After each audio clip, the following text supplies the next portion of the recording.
Jangan contoh 3 seleb ini. Mereka pernah hancur karena narkoba. Pengalaman adalah guru yang berharga. Mungkin kalimat ini tepat untuk menggambarkan kehidupan dari 3 orang seleb kita ini. Mereka adalah orang-orang yang pernah mengalami fase terburuk di kehidupannya, kehancuran karir yang mereka bangun, dan kehilangan kepercayaan dari orang-orang terdekat mereka. Dan semua ini mereka akui karena kecanduan dengan narkoba.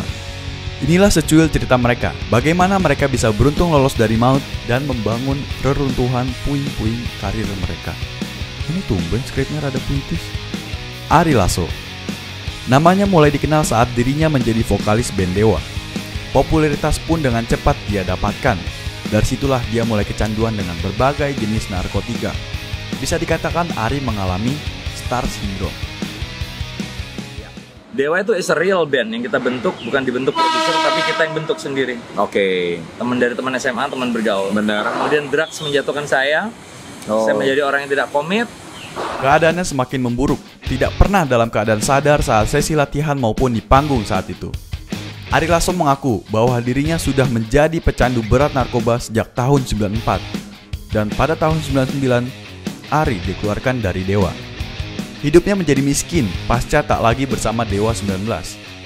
Bahkan di kesempatan lain, Ari pernah meminjam uang kepada Anang Hermansyah untuk mengobati sakaunya karena sabu. Namun Anang tidak memberikannya. Pasca sang ibu meninggal dunia, Ari Lasso mengaku sangat terpukul. Dan ia pun berjanji untuk berhenti waktu ibundanya sakaratul di tahun 2000. Sejak itu, Ari menyembuhkan dirinya dan membangun karirnya kembali sebagai penyanyi solo. Bahkan kini dia pun mulai aktif menjadi YouTuber. Abdel Ahrian.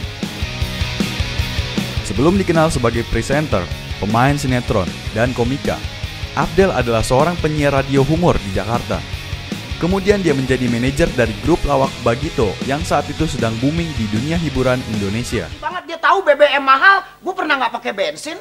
Bisa jalan? Bisa. Pakai apaan? Sayur asem. Pembawaannya santai dan lawakannya segar. Bang, ojek ya? Iya. Portal depan mau nggak? Mau. Ambil aja, bukan gua yang punya. Kan dicor. Apalagi pernah menjadi pendamping Mama Dedeh selama 13 tahun untuk program acara religi di TV. Membuat orang tidak menyangka kalau Abdel pernah selama 7 tahun menjadi pecandu putau. Ujungnya kayak gimana? Iya, betul. Udah nyoba cimeng ya udah pergaulannya pasti kan dulu juga kalau udah pergaulan sama orang yang cimeng ada aja ntar temen yang pakai gitu ya, coba-coba gitu. Faktor lingkungan yang membuat Abdel mengenal narkoba dan kemudian kecanduan. Padahal Abdel dikenal sebagai pemuda yang baik di lingkungannya, di mana ayahnya menjabat sebagai ketua RW di sana pada saat itu. Selama 3 tahun menjadi manajer Bagito, dengan jadwal on air dan off air yang padat membuat Abdel tidak nyaman dan kemudian memutuskan untuk berhenti supaya mutaunya gampang, tegas Abdel. Kecanduannya terhadap putau membuat hidupnya hancur. Pernikahan pertamanya bubar. Bahkan ia pernah digebukin sama semua keluarga karena sudah nggak tahan dengan kelakuan. Emang karena aku ngerasa udah nggak tahan ini. Gue harus ngomong sama siapa gitu. Sakau tuh kan sakit ya. Sakit. Nggak mau ketahuan sama keluarga juga sulit gitu. Kita jadi pemarah, jadi durhaka sama orang tua, sama keluarga juga berantem terus. Titik kesadaran Abdel terjadi hampir sama dengan cerita Ari Lasso, yaitu pada saat ibunya memberinya wasiat khusus sebelum meninggal dunia. Ibunda Abdel saat itu berharap Abdel dapat meninggal dalam keadaan bersih tanpa menggunakan putau lagi. Onadio Leonardo. Bercerita tentang seleb yang satu ini sudah pasti tidak bisa dilepaskan dari ex-bandnya Killing Me Inside. Karena dari situlah namanya mulai dikenal. Dan dari situ jugalah ia terlibat dengan dunia malam dan drugs. Bisa dibilang, Ona terlahir dari keluarga yang cukup mapan secara ekonomi. Kedua orang kakaknya menempuh pendidikan yang cukup tinggi. Namun Onat seperti sebuah anomali. Dia mengakui kalau dirinya sangat cinta dengan drugs.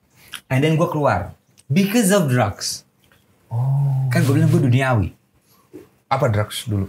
Everything, you name it, I love it. Oke. I love drugs. Sekolah hingga kuliahnya di Malaysia drop out. Perkawinan pertamanya pun berantakan. Seberantakan karirnya di Killing Me Inside sebelumnya. Namun dia tidak cukup kapok sampai di situ. Bahkan hubungan dengan keluarga pun dibuatnya alasan sebagai pengekang kebebasan hidupnya pada saat itu, hingga ia tak pernah pulang ke rumah. Onat mengaku perubahan dirinya terjadi pada saat ia memiliki seorang anak. Pas punya anak. Oke. Stop it. Kenapa? Ya lu bayangin dong anak gue nonton TV bapaknya ketangkep. Iya. Dari situ ia mulai menata kehidupannya. Itu dia cerita dari 3 orang seleb kita yang berhasil lolos dari dunia narkoba dengan pengorbanan yang sangat mahal tentunya. Dan mereka hanya sedikit dari terlalu banyaknya orang yang beruntung, karena tidak ada jaminan bisa selamat bila sudah kecanduan. Sekian dulu Kabar You. Jangan lupa like, comment, share, and subscribe Kabar You. Bye.